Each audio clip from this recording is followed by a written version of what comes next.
First time ko marating ang lugar na to, Dibut Beach, San Luis, Aurora. First time ko rin makasama at makaride ang tambay community. At first time ko ding subukan ang moto camping. Hindi lang to simpleng ride. Ito yung biyahe na puno ng bagong experience, bagong lugar, bagong mga kasama, at bagong memories na hindi ko makakalimutan. This is my first moto camping adventure. Morning mga tol. Pupunta tayo ngayon ng San Luis, Aurora. Pupunta tayo ngayon ng Dibut Beach. Kasama natin ang tambay community. Love you, mami. Ikutan ko na si Minong. Kikita-kita sa 7-Eleven mga tol. Magka-camping pala kami mga tol. So first time namin mag-camping. Malis na si Ininyero Adventures mga tol. Nasa 7-Eleven na yun. Tara, sunod tayo doon. Ito na si Ininyero Adventures mga tol. Tayo natin ang iba nating kasama mga tol. First time ko sila mamimit. Yan, dalawang mga tol, comforter lang, upuan. Tapos nagkasya na lahat sa box, pati dito sa side bag. Damit, yan.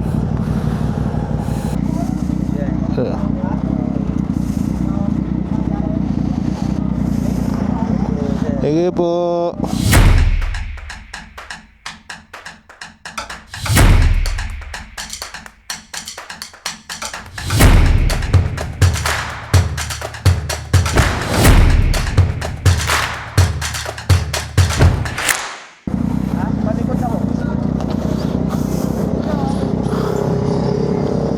Ayun na.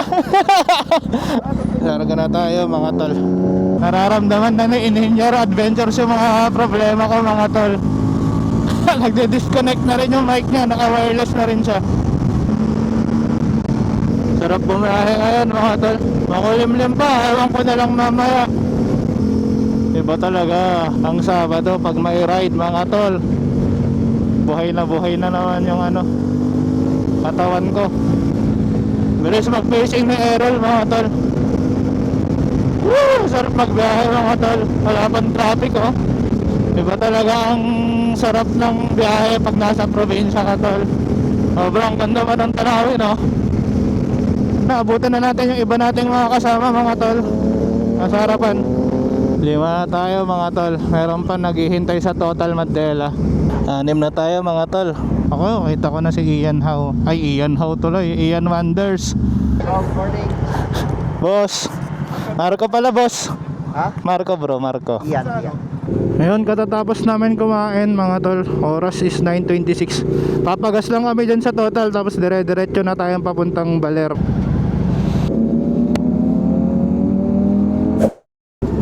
Dito na kami sa Dinadjawan mga tol. Wala pa ata isang oras yung biyahe namin. 45 minutes, 50 minutes ata. Sarap. Kasarap ng biyahe. Maganda dito. Oo, mas malinis na naman. Dinadjawan na tayo mga tol. Dire-diretso na kaming Baler. Oras is 10:43. Ganda mga tol. Kahit ilang beses mo talaga balik-balikan eh. Mapapasabi ka talaga maganda. Iyan Wonders pala itong nasa harap ko mga tol. Bilis magpatakbo. Amber Beach mga tol. Nakaraan di nyo masyado nakita eh. Eto. Gumanda na ulit pre. May ayos na unti eh. Kaya ka naman talaga masasabi dito sa Aurora mga tol. Sulit talaga pag nagbiyahe kayo dito mga tol. Grabe yung hampas ng alon niya pre. Lagpas tao. Oo. Tapos na yun magpahinga dito mga tol. Ewan ko kung anong lugar na to. Basta may 7-Eleven dyan. Yan o, 7-Eleven. Kain muna kami sa Baler mga tol. Tapos mamamalengke kami saglit. Diretso na tayo sa tutuluyan natin sa pagkakampingan natin. Kain kami dito sa Yolis. Ihaw-ihaw mga tol. Yan. Kain muna kami pa ng halian.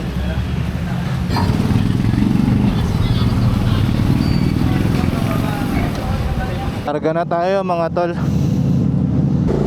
Pupunta muna kami sa palengke. Doon na kami bibili. Baka wala kaming mabilhan ng mga iihawin namin mamaya.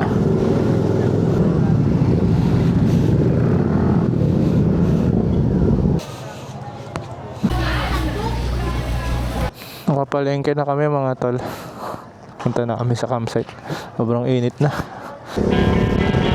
Papunta na tayo ng Dibot.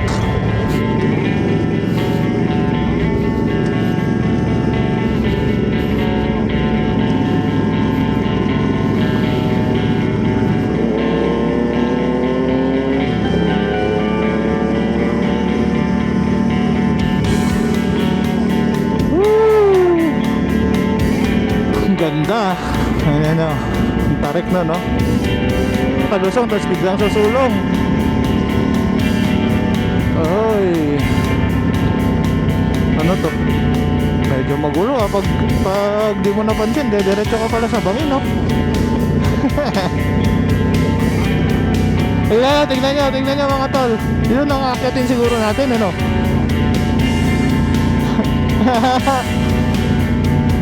Parang ano ay Wall of China.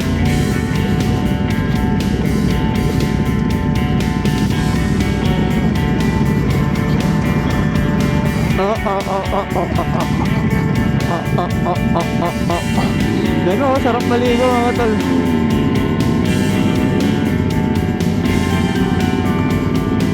May mga part nga lang na hindi pa tapos mga tol, pero maganda naman yung pagiging rough road niya.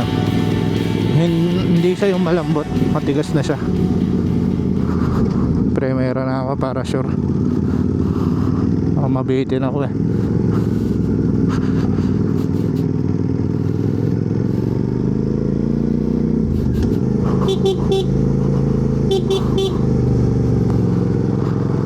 Dito kami sa Kagubatan mga tol.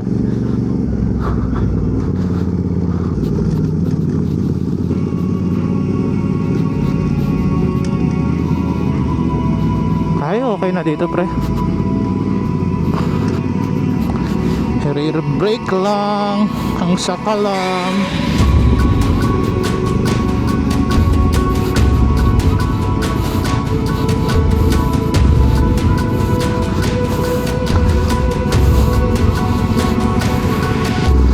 Okay, first time nilaw din ng ganong katagal na off-road mga tol.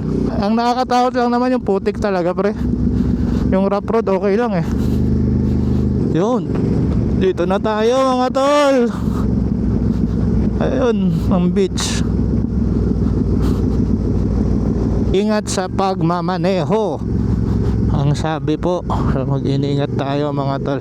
Punta kayo dito, mag-ingat talaga kayo kasi mataas talaga yung bangin. Hirap din pag gabi siguro dito pre. Kahit may ilaw ka, pag daytime yan ah. Wow. Wala, hindi pa kita.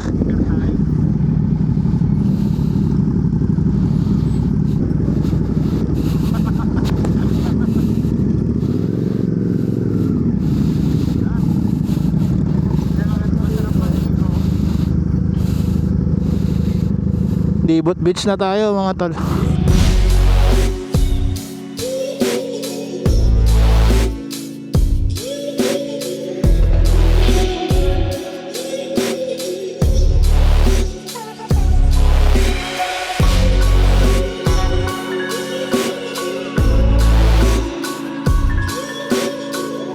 Dibot Beach na tayo mga tol.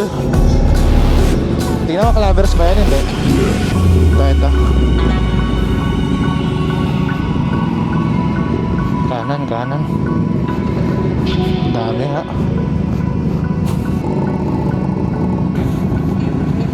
Hindi ako makaalis. Lumulubog.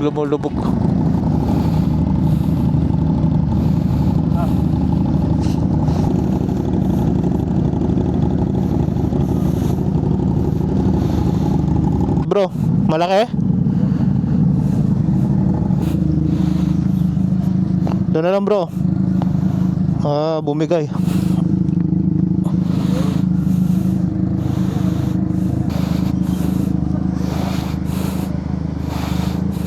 Wala nang kubo dito. Nag-inquire kami dun sa kabila mga tol. Doon na lang kami. Buti mabait yung may-ari mga tol. Rentahan pa rin tayo ng tent kahit hindi tayo dito sa nila, area nila. Ayun, lipat muna natin tong motor natin mga tol.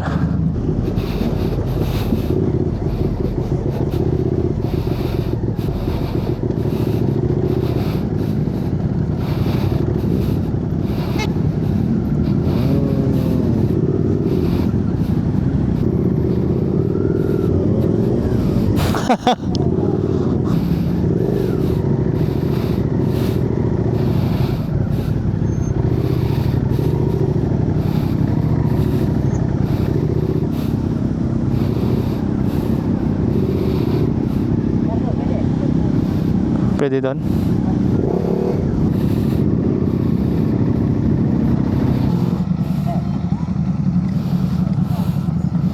Thank you po.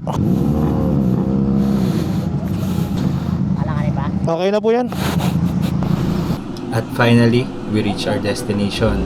Pagdating namin, tinulak muna namin ang mga motor para maayos ang parking.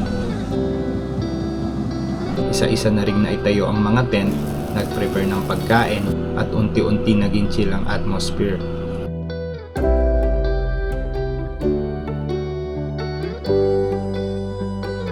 Kwentuhan, tawanan, kaunting inuman at pahinga sa tabi ng dagat. Simple lang yung moment, pero ito yung klase na experience na hindi namin makakalimutan.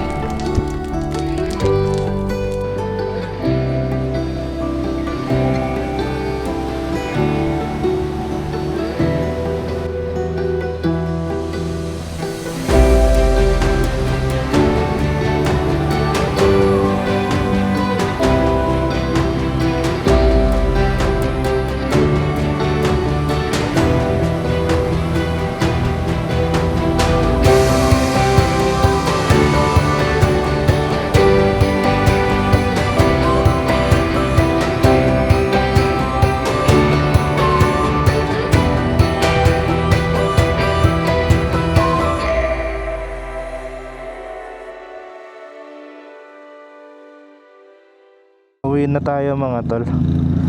Israel ang pangalan ng ano na to, campsite. 10 pitching mga tol, 200 pesos lang. Uwian na naman mga tol, pero okay lang. May miss ko na yung asawa ko. Dibut Beach mga tol, sobrang ganda. Medyo mahirap lang yung daan kung tutuusin mo, lalo't kung di ka masyadong sanay sa rough road. Pero kayang kaya mga tol. Tignan nyo mga tol, yung sinasabing bakit mahirap. Masikip kasi daan. May mas masikip pa dito mga tol, yung one way lang talaga. So kailangan nyo magbigayan. Tapos may rough road pa. May part na maganda yung pagiging rough road niya mga tol, na wala kang problema. Pero may time kasi na may mabasa-basa yung parang putik na siya. So ayun, may time talaga na medyo madudulas-dulas ka mga tol. Pero kayang-kaya yan mga tol. Sulit naman ang lugar. Sabi ko naman sa experience ko na first time nag-moto camping, nakakapagod mga tol, pero masaya talaga. Paano ko ba ma-explain yung pakiramdam mga tol? Fulfilling siya mga tol. Lalo kung nyari ginawa ka, nagawa mo yun, basta something ganon. Pero feel ko mas sasaya pa mga tol kung sariling gamit mo na talaga lahat ng aayusin mo. Hello mga tol, na-enjoy nyo yung gantong video, follow, subscribe, and react naman kayo sa ating video. At mag-comment na rin kayo mga tol. Kita-kits sa susunod na video. Bye bye!